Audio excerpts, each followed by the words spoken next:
Welcome all my lovely goblins and ghouls of the internet. I'm Hanya, your demonic cinephile. And as you can kind of see here, I changed my background for tonight for a quick little video that they finally released the trailer or teaser for Interview with the Vampire Season 2. Now, I'm still not sure when the season is going to drop, because due to the acting the SAG strike, the production has been suspended for the time being. So we don't know when the show is going to drop, but probably sometime in the middle next year. Who knows? But I cannot wait. I am so excited. If you cannot tell from my background and from my review of season 1, that I think covered every episode last season, Interview with the Vampire was my favorite show of last year. It's probably one of my favorite things of 2022. And I had such high... I was guarded on the show because I loved the book so much. I saw the changes they were making and it was hurting me. I was one of those people who was almost like, I'm not gonna like the show, I'm gonna hate it. But goddamn, they proved me wrong. It wasn't just a fantastic adaptation. It's one of those adaptations where they reimagine it, but it still works. It's one of the few reimaginings that just fit perfectly, and even the few things that ticked me off about the adaptation, I didn't really care, because I feel like they're gonna go somewhere with it. This isn't like all the Disney remake shit. This is someone who actually knows about the books, who actually cares about the source material, and then come into it with thinking, hey, we're gonna improve the source. No, they came in thinking, we want to make basically a fun what if universe of Anne Rice's books. And I applaud them. And we're going to look at the season 2 trailer. It dropped earlier today, and I'm so excited. I'm so excited. Let's get into it.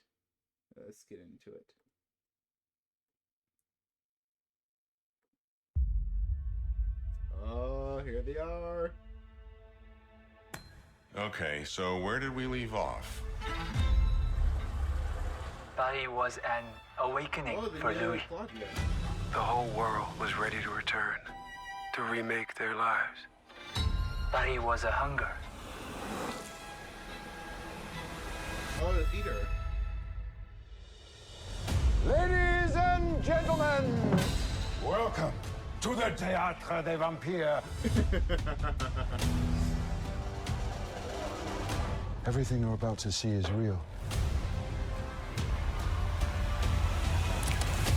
Louis and Claudia, welcome to our coven. Oh, it looks so cool!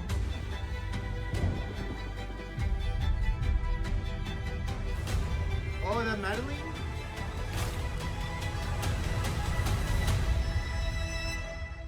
Who's that handsome man on the wall? Our co-founder. Let's start the Leon call.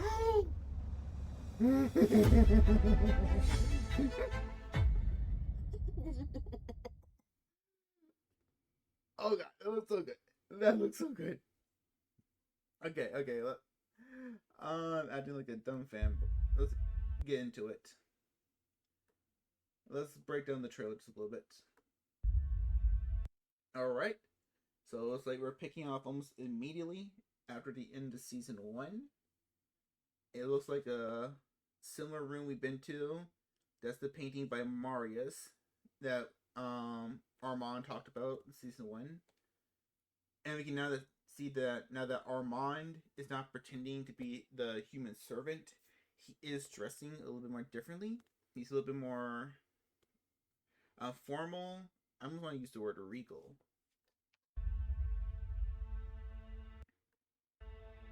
Yeah, see how he's carrying himself a lot differently. He feels a little bit more in charge, which kind of goes with how Armand is in the books. Okay, so where did we leave off?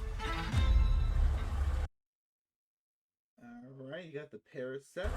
Paris was an awakening for Louis. I'm guessing that this is the Paris coven. The whole world was ready to return, to remake their lives. So, I'm guessing this could be Madeline, or Madeline. I think that's how you pronounce her name, Madeline. She was the is in the novels. The novel, she was a woman Claudia found.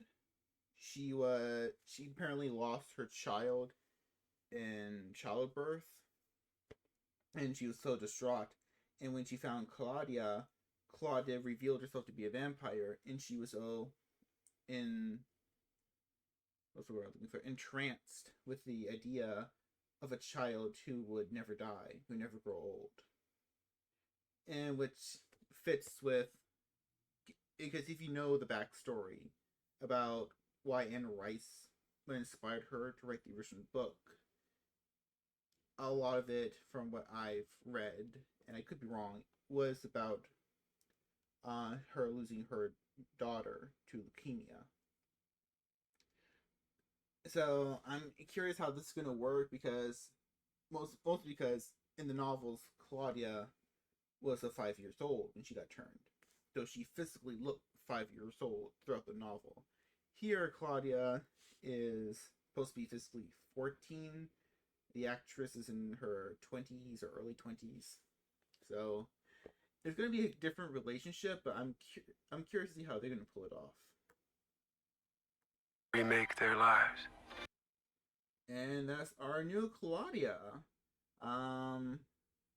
So I'm not sure why there's no actress left, but she was cute. She can probably pull it off. We don't really see her speak in the trailer, so we're not really exactly sure how she's going to interact with Louis. Like, is she going to have the same chemistry with him as the original actress? They have their same contacts, so it's kind of cool. I love the dress she's wearing too, which is cute but also kind of kiddish, which doesn't really make sense for Claudia's arc in the first season, where she was trying to grow and be more mature and independent. Paris was a hunger.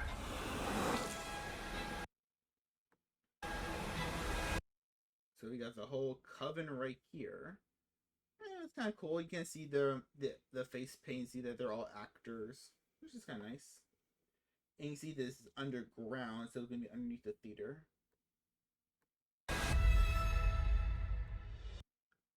Alright.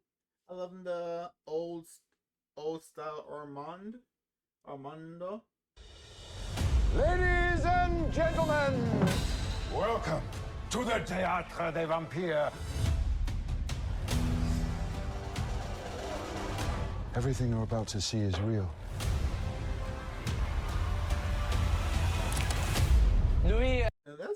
So I'm guessing we're going to get several theater productions throughout the season.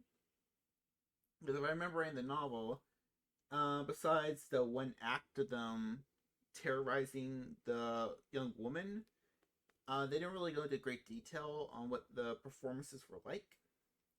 They did a little bit that in the '94 movie. Here, it's going to be more theatrical, especially for the time change. Because in the novel, that part of the story took place around 1890s, I want to say. So in here, it's going to be the 1940s. So you got a lot more colors, a lot more theatrical. Louis and Claudia. Welcome to our coven. And here we get a little bit more of the good set, which I was always kind of concerned about how they're going to do these more elaborate sets. In the other books, in this part of the story and in later books, but it looks really nice. I'm thinking this is the Prague set. I went to Prague like 2 times, and this really feels like the old city. It's beautiful set.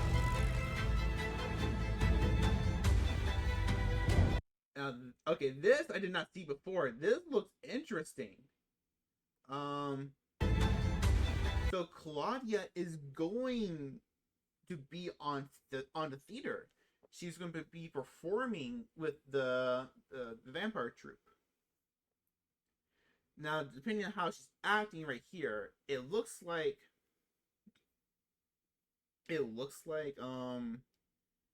she's willing performance, because you kind of see she kind of looks like she's trapped in a window, which, if I want to go dig deep theory wise, which I guess could also explain her kind of role in the season, where she feels trapped in her body. She feels trapped in the role of Louis' caretaker, and she kind of wants to break free from that. But also I'm wondering if she's doing this on purpose. Is she being put up to it by the other vampires? Because in the novels, the vampire coven had a rule that you cannot kill another vampire, and if they read their minds and know that she tried to kill Lestat, maybe this is her punishment, or maybe she's doing this to try to get on their good side so they won't try to kill her.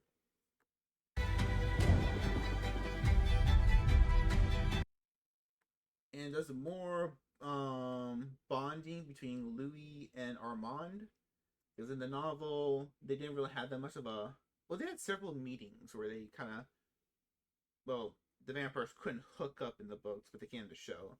But several meetings where you guys can say they're going out on dates, just talking to each other, breaking into people's houses, having deep philosophical conversations about loneliness and wanting to experience the new age. So this is kind of, so I wonder how they're going to do that in these little dates of theirs. Is this why Armand goes to Louis, like he wanted to in the books? That he's attracted by Louis' age, that he wants to experience the outside world through Louis. He wants that connection to the modern age.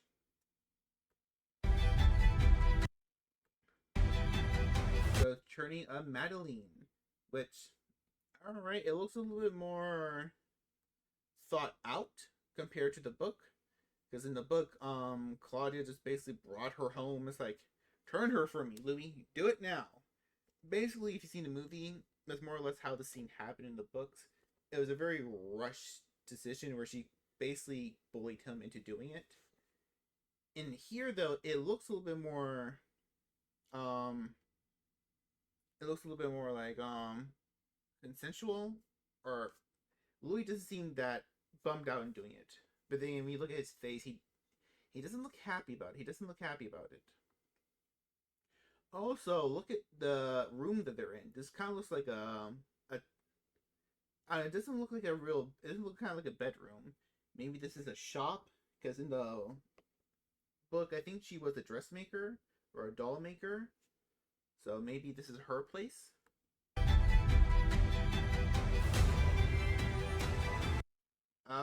Okay, this is that scene where, I guess this is going to be the scene where Louis first meets the fool of vampire, which is the one vampire's name I can always forget. Santiago. I guess this is where he meets Santiago. Now this,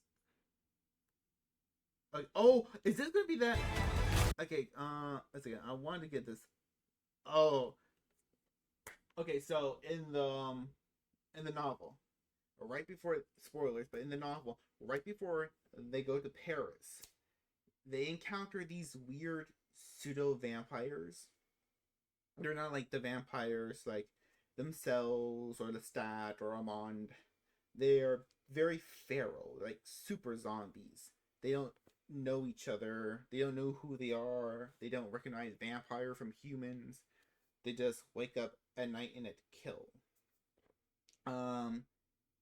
Yeah, because I only read up to the 5th book, so I'm not sure if Anne Rice kind of explained it later in later books.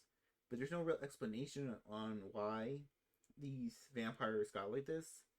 These, like, kind of like what made them lose their minds and went savage.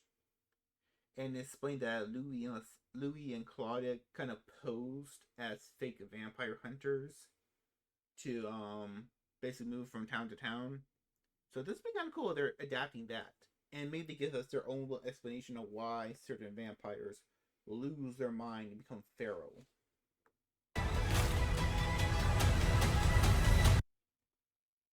And this is just more changing with with the setting.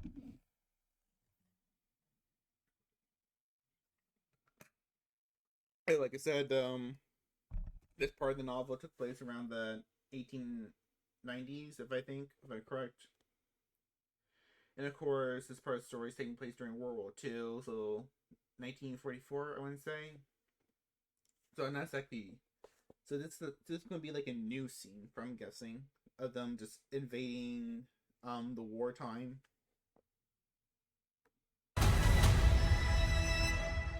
Who's that handsome man on the wall? Our co-founder. Oh. Let's start.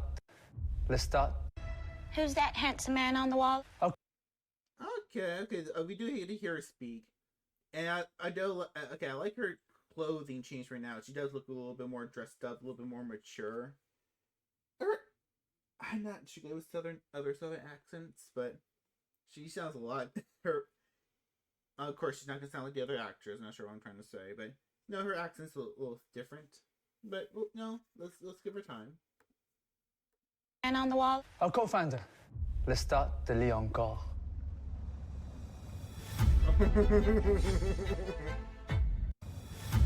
Man on the wall? Our co-founder. Let's start the lit encore.